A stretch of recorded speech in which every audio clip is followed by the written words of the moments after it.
जम्मू कश्मीर शिवसेना के सरबराह मनीष साहनी और समाजी कारकुनान राजेश्वरानंद महाराज ने जम्मू कश्मीर असेंबली इजलास में पीडीपी की तरफ से 370 की तजवीज़ और हुर्रियत पसंद लीडर सैयद अली शाह गिलानी को खराज अकीदत पेश किए जाने की मुखालफत की है।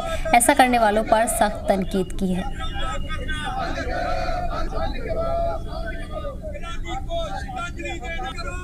महबूबा मुफ्ती ने ड्रामा करा, उसका विरोध करा। 3 बंदों को लेकर के 370 वापस आएगी।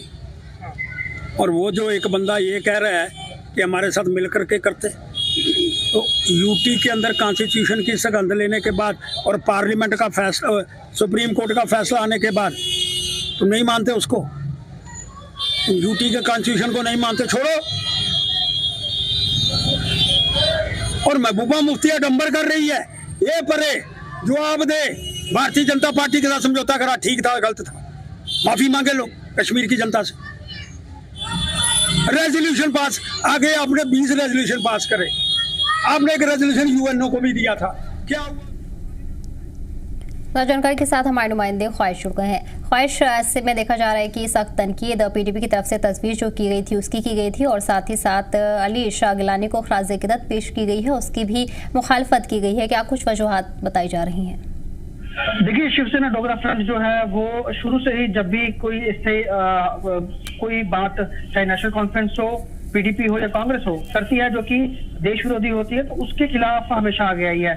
वैसे ही कल जिस तरह से वाहिद पारा ने जिस तरह से ये एक रेजोल्यूशन पास रखा था विधानसभा में 370 की वापसी को लेकर, तो उन्होंने कहा कि साफ तौर पर क्योंकि इतनी कम सीटें पीडीपी लेके आई है, उसके बाद लोगों के बीच में बने रहने के लिए और अपना अस्तित्व बनाए रखने के लिए ये लोग इस तरह की बात करते हैं। साफ तौर पर सबको पता है कि 370 की वापसी नहीं होने वाली है, तो क्या वजह है कि 370 के ऊपर ही दोबारा रेजोल्यूशन लाया? नहीं पता है कि कोई और जनाधार इनको बचा नहीं है, कोई मुद्दे इनके पास है नहीं है, लोग इनसे कट चुके हैं, बिल्कुल हट चुके हैं, तो अब एक बार फिर से सिर्फ लोगों के बीच में रहने के लिए 370 का मुद्दा लेके आए हैं।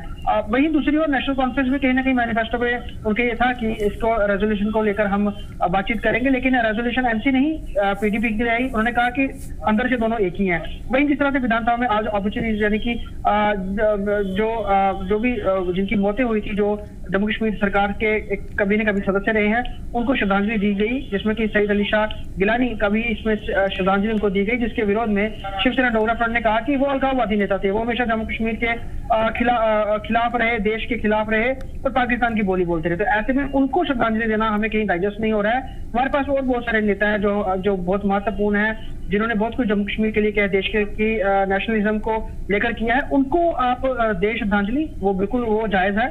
लेकिन सैयद अली शाह गिलानी, जिन्होंने हजारों बच्चे जो है वो उनको पत्थरबाजी में लेके आए, बहुत सारे लोग मारे गए, सेपरेटिस्ट लीडर का ही ये सारा किया धरा था, तो उनको श्रद्धांजलि देना कहीं ना कहीं बताता है कि नेशनल कॉन्फ्रेंस जो है फिर एक बार से दोबारा जो है वो वही पत्थरबाजी वाला दौर लाना चाहती है, वही बंद के कैलेंडर वाला दौर लाना चाहती है, और तभी कहीं ना कहीं सेपरेटिस्ट लीडर को विधानसभा में श्रद्धांजलि देना कहीं ना कहीं बताता है कि वो सेपरेटिज्म के साथ हैं, वो उनके लिए सॉफ्ट कॉर्नर रखते हैं। तो ऐसे में सेपरेटिस्ट लोग फिर से अपने जो लोग हैं उनको सड़कों पर उतारेंगे और यहाँ के हालात खराब करेंगे। आगे ही जब से उमर अब्दुल्ला की सरकार बनी है, यहाँ पे कई सारे आतंकी हमले हो चुके हैं। ऐसे में ये सब करना कहीं ना कहीं जम्मू कश्मीर को अनस्टेबल करने की कोशिश है, जिसको लेकर शिवसेना डोगरा फ्रंट ने अपना जोरदार जो है एहतजाज जम्मू में किया है।